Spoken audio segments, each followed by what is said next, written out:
Actor Ramaraju గారు ప్రతి ఎన్నికలోనూ కూడా నాకు ఎంతో వెన్నట్టు ఉంది. కుటుంబ శ్రేయోభిలాషిగా ఉన్న ఆయన అకాల మృతికి చింతిస్తూ ఒక 2 నిమిషాలు మౌనం పాటించడం. ఆఫీసులో ఉన్నప్పుడు పర్ డే 100 నుంచి 300 మంది వరకు కూడా ఆఫీస్కి వస్తూ ఉన్నారు.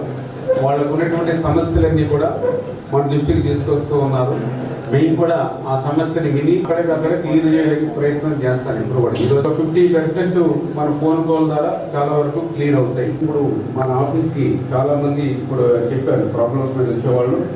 మనం వస్తున్నాం, వాళ్ళకి చెప్తున్నాం, కొన్ని క్లియర్ అయిపోతుంది, కొన్ని క్లియర్ అవ్వట్లేదు. అట్లా కాకుండా మనం ఏదైనా రిజిస్టర్ చేసి ఆన్లైన్ చేసుకుని అలా ఈరోజు ఎంతమంది మనకి ఏదైతే సమస్యను చెప్పారో ఆ సమస్య ఏ డిపార్ట్మెంట్కి సంబంధించింది, అది ఎంతవరకు క్లియర్ అయింది, క్లియర్ అయితే హ్యాపీ, ఒకవేళ క్లియర్ అవ్వకపోతే దానికి రీజన్ ఏంటి, ఇవన్నీ చేస్తే కొంచెం సాటిస్ఫాక్షన్ లెవెల్ పెరుగుతుందని ఆలోచన.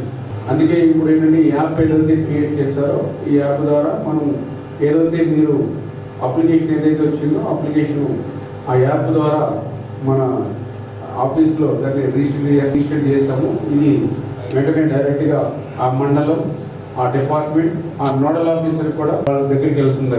ఏ డిపార్ట్మెంట్స్ ఎన్ని మన ఆన్లైన్లోనే ఏ డిపార్ట్మెంట్స్ ఎన్ని ప్రాబ్లమ్స్ వచ్చినాయి, ఎన్ని క్లియర్ అయ్యింది, ఎన్ని పెండింగ్లో ఉన్నాయి, ఎక్కడ క్లియర్ కాలేదు అనేది కూడా మనం కూడా వర్కౌట్ చేసుకుని మనం కూడా నేను కూడా కొంచెం అధికారులతో వీటితో కూడా మాట్లాడడానికి అవకాశం ఉంటుందని చెప్పి ఇది మనం ఒక ప్రయోగాత్మకంగా ఒక కార్యక్రమాన్ని తీసుకుంటే పబ్లిక్కి ఇంకా మనం రెస్పాన్సిబిలిటీగా ఉండగలుగుతాం, సాటిస్ఫాక్షన్ లెవెల్ కూడా వాళ్ళకి పెంచగలుగుతాం అనే ఆలోచనతో దాన్ని కూడా ఈరోజు మనం లాంచ్ చేసి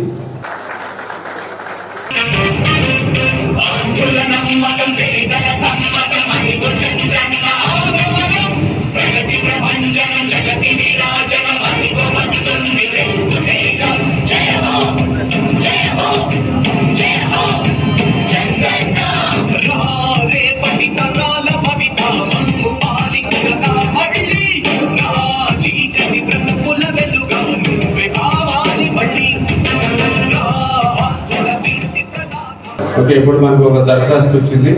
ఇది వచ్చి పాపలు ఎవరైతే కూడా నోడల్ ఆఫీసర్ ఎవరైతే మనం ఎవరైతే పెట్టుకున్నామో డైరెక్ట్గా పంచాయతీరాజ్ పాలకొల్లు మండలం నోడల్ ఆఫీసరు వాళ్ళకి వస్తుంది, డైరెక్ట్గా వాళ్ళకి కనిపిస్తుంది.